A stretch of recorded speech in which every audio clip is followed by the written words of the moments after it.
በአሁኑ ሰዓት በኢትዮጵያ ከ70 በላይ ግዙፍ ኩባንያዎች ብቻውን የሚቆጣጠር ከ65000 በላይ ሰራተኞችን የቀጠረ እና በቢሊዮን የሚቆጠር ዶላር የሚያንቀሳቅስ ኢምፓየር ሚድሮክ ኢትዮጵያ። ነገር ግን ብዙዎቻችን የምናውቀው ሸራተን ሆቴልን ወይም ወርቅ ማውጫውን ብቻ ነው። እውነታው ግን እጅግ ያስደነግጣል። ጠዋት የምትጠጡት ወተት፣ ምሳ ላይ የምትበሉት ስጋ፣ የምትኖሩበት ህንፃ ሲሚንቶ፣ አልፎ ተርፎም ወደ ውጭ የሚላኩ አበባ ሁሉም ከአንድ ሰው ኪስ የሚወጡ ናቸው።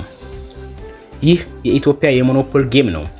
ይህ ቪዲዮ የሚድሮክን የቢሊዮን ዶላር ሚስጥር፣ የለገደምቢ አሁንም ድረስ ያላለቀው ውዝግብ እና ዋናው መሪ ሼክ አላሙዲ በሳውዲ አረቢያ ሲታሰሩ የኢትዮጵያ ኢኮኖሚ እንዴት ለወራት እንደተናወጠ ማንም ደፍሮ የማይናገረውን እውነተኛውን የጀርባ ታሪክ ይዘንላችሁ ቀርበናል።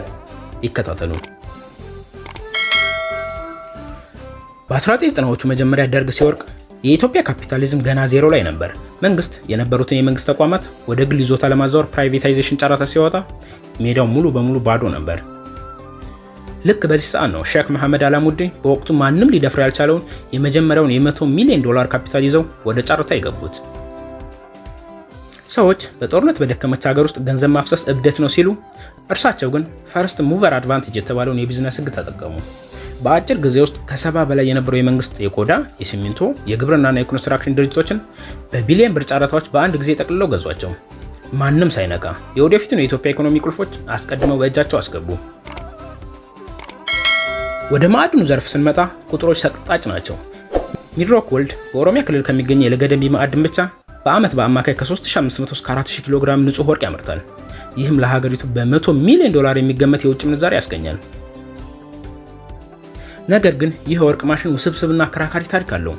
ማዕድኑ ከመንግስት ወደ ሚድሮክ እጅ ከመግባቱ በፊት በ1990ዎቹ ይህ የመንግስት ኩባንያ ለወርቅ ማንጠሪያ ሜርኩሪ ይጠቀም ነበር።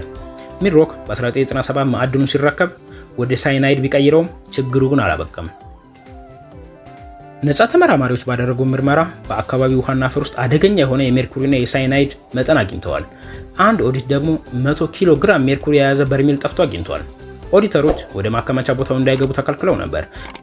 በአካባቢው ያሉ ነዋሪዎች በአሰቃቂ ሁኔታ የቆዳ በሽታ፣ የጽንስ መጨንገፍ፣ በህፃናት ላይ የአካል ጉዳት ሲያጋጥማቸው ጉዳዩ በ2010 ከፍተኛ ህዝባዊ ተቃውሞ ቀሰቀሰ።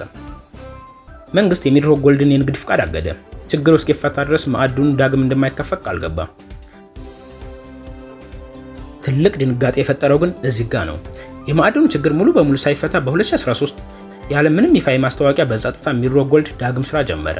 እስከዛሬ ድረስ የተባበሩት መንግስታት የህፃናት መብት ኮሚቴ የኢትዮጵያ መንግስትን ጉዳዩን በአስቸኳይ እንዲፈታ እየወተወተው ነው።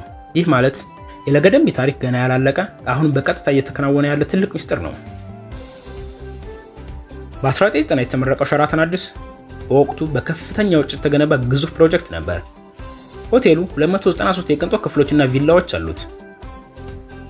ነገር ግን ይህ ሆቴል ዝም ብሎ የእንግዳ ማረፊያ አይደለም። የሚድሮክ ስልታዊ ቢዝነስ መርህ ወይም ቨርቲካል ኢንተግሬሽን ማሳያ ነው። ለምሳሌ ሸራተን ውስጥ የሚቀርበው ስጋና ወተት በሙሉ ከውጭ አይገዛም። ሚድሮክ ራሱ ከ50 ሚሊዮን ዶላር በላይ ኢንቨስት ካደረገበትና ከ3000 በላይ ሰራተኞች ካሉት ከራሱ ኤልፎራ ግብርና ያመጣዋል።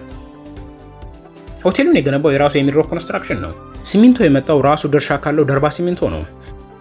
ይህ ማለት አንድ ደንበኛ ሸራተን ውስጥ ለአንድ ሌሊት የሚያወጣው ገንዘብ ከሚድሮክ ኪስ ወጥቶ ወደ ሌላ ሚድሮክ እህት ኩባንያ ይገባል ማለት ነው። ሙሉ በሙሉ ራሱን የቻለ ገበያ ማለት ነው። ነገር ግን ይህ የቅንጦት ማሽን በኮቪድ-19 ወቅት አስደንጋጭ ፈተና ገጠመው። ዓለም አቀፍ በረራዎች ሲዘጉ የሆቴሉ አልጋ የመያዝ መጠን ወይም ኦኩፓንስ ሬት በከፍተኛ ሁኔታ ወደቀ። በከተማዋ ያሉ አዳዲስ ዓለም አቀፍ ሆቴሎች እንደ ሃያት ሬጀንሲ እና ስካይላይት የገበያ ድርሻውን ለመንጠቅ ከባድ የዋጋ ጦርነት ከፈቱበት። በፈረንጆቹ 2017 ላይ መላው የዓለም ቢዝነስ ማህበረሰብን ያስደነገጠ ዜና ተሰማ። የሚድሮክ ባለቤት ሼክ መሐመድ አላሙዲ በሳውዲ አረቢያ አልጋ ወራሽ መሐመድ ቢን ሳልማን ትዕዛዝ በሙስና ወንጀል ተጠርጥረው ሪያድ በሚገኘው የሪትስ ካርልተን ሆቴል ውስጥ ታሰሩ። ይህ ስርዓት ለሳውዲ ብቻ ሳይሆን ለኢትዮጵያም ትልቅ የኢኮኖሚ ስጋት ነበር።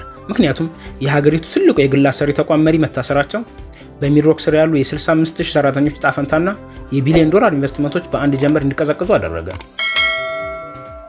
አዳዲስ ሜጋ ፕሮጀክቶች ሙሉ በሙሉ ቆሙ። የባንክ ብድሮች ታገዱ።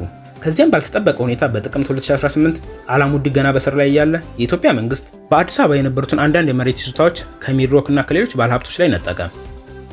ኩባንያው በታሪኩ ከፍተኛ የህልውና አደጋ ተደቀነበት። ሼህ አላሙዲ ከ400 ቀናት በላይ ከታሰሩ በኋላ በፈረንጆች ጃንዋሪ 2019 ሲፈቱ ሚድሮክ ራሱን ማደስ ነበረበት። በአሁኑ ሰዓት ኩባንያው የነፃ ገበያ ውድድርን ለመቋቋም የአመራር መዋቅሩ ሙሉ በሙሉ ቀየረ። ወደ አዲስ ዲጂታል ዘመን እየተሻገረ ይገኛል። ከምግብ እስከ ወርቅ፣ ከኮንስትራክሽን እስከ ሰማይ ላይ በራሪ ወይም ሚድሮክ አቪዬሽን የዘለቀው ይህ ግዙፍ ማሽን የኢትዮጵያ የቢዝነስን ታሪክ ብቻውን የጻፈ እውነተኛ የጀርባ ኃይል ነው። ለመሆኑ በአዲሱ የፖሊሲ ለውጥና በውጭ ባንኮች መግባት የሚድሮክ ቀጣይ ዕጣ ፈንታ ምን ይሆናል? ከዚህ በኋላ ከሚድሮክ የተሻለ ተቋም ኢትዮጵያ ውስጥ ሊገነባ ይችላል ብለው ያስባሉ? አስተያየቶን ኮሜንት ላይ ያሳውቁን። ይህን የቢዝነስ ታሪክ ከወደዳችሁት ላይክ እና ሰብስክራይብ ማድረግን አይርሱ። አንቶልድ ኢትዮጵያ ነበር። ሰላም።